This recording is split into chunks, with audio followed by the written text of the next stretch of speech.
Hey, this is Josías. We all know personalization works. Everyone speaks about it, that's great. But there are three things that people do not speak about and are critical. So what happens when your brand, your team doesn't personalize the interactions, touchpoints, messages that are shared with your audience? Customers, maybe leads as well, investors, employees, students, your audience, okay? Whatever that audience is. And these three things hurt.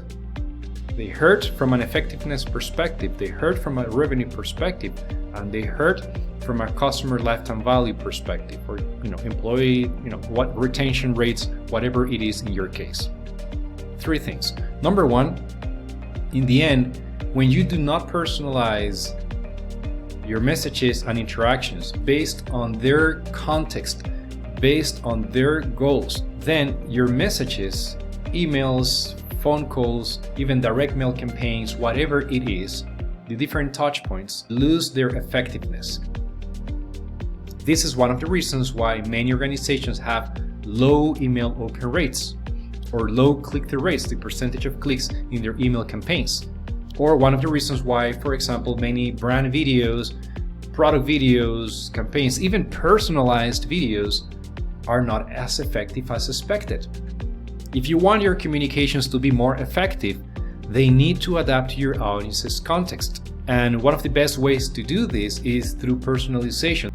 Adding their names to a message is a great way to grab their attention, but it's not enough nowadays from our experience to retain their attention so that then they take action, so that they understand something, like whatever you have to share with them better, and then they take action. So number one, as I said, one of the bad things that happen when you do not personalize the experience, the messages, interactions, touch points, is that your messages in general lose their effectiveness. So you start, let's say you start here, and then they are less effective, same audience, and then just stabilizes here. What happens to many brands, especially consolidated brands, is that this here becomes normal. And they're just fine there because they are still generating revenue, they are still hiring people, they are still getting students on board, but this is not optimal. Okay, status quo is going to kill you at some point, basically. Okay, because some of your competitors are not staying here. They're just realizing this, especially the ways markets are right now, and they are making a bigger effort. And I know this because some of them work with us. All right. Okay. The second thing that happens is that they stop recommending your brand. Okay, and this happens simply because they are finding other brands, other companies, other organizations, regardless of the industry, that offers an experience they're happy with personalized messages, personalized touch points, human-powered touch points as well. So just in general, a better experience. Just generally speaking, think about why you buy from whoever you buy, like on a personal level.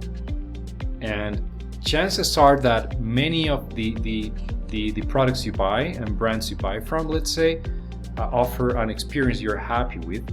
And if we look closer, potentially there is a lot of personalization there, even if it's not obvious, simply because it is based on your context. So first reason I mentioned a moment ago, less effectiveness, right? Until it reaches to a point where it's just standard and you're happy with that, quote unquote, because that's what you guys have been doing for years now. But this is not sustainable. And especially when the market gets a bit crazy, like the way many markets are right now, you'll see how this even goes down, because people stop recommending, so less customers are coming in.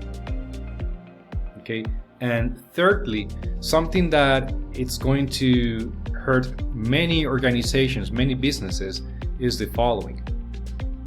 In the end, something that happens quite a lot is that customers, as I mentioned, they stop recommending, but also they choose other brands. So they switch brands. And this is extremely expensive. It is more, just generally speaking, more expensive to attract a new customer than retaining that customer. Obviously, it depends on your business model. But for the majority, for many businesses, the secret sauce is not just on acquiring new customers, but on helping them buy more or keep paying for the service because they are happy with the service. So in many cases, it doesn't have to do with the product or service per se, but the interaction, the touch points, the experience that is offered. So personalized experience helps you get there.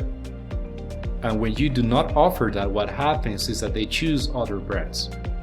Therefore, the lifetime value obviously goes down. So the amount of time and the amount of money they invest in your product or service goes down. And the same exact principle, let's say, can be used regardless of the type of audience. The same applies to students, investors, employees. We're talking about people in general. We all want a personalized experience. So remember 3 things that happen when you do not offer a personalized experience. For example, with personalized videos used strategically across the customer journey, employee journey, investor journey, whatever, regardless of your audience. Remember, number 1, your messages lose their effectiveness. So you're investing more money, more time, more resources, even A/B testing new tools to find out that the problem is not the tool, the problem is not the technology, in some cases not even the type of content. The problem is the strategy that is not adapted to the context of your audience. It's not personalized. Number 2, they stop recommending your offer.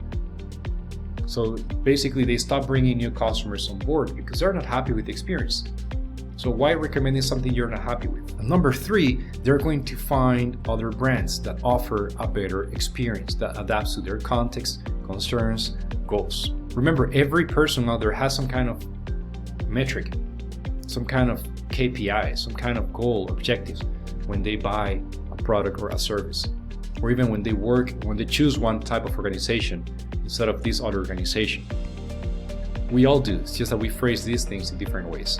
So remember, if you want your communications to be more effective, if you want these interactions to be more effective, if you want to help your audience bring new people on board, and if you want them to stay longer with your brand, if you want them to be loyal to your brand, then you need to offer a personalized experience that adapts to their context, their goals, and obviously your goals. If you have any questions about this, I'll be more than happy to help. Have a great day. Take care. Bye.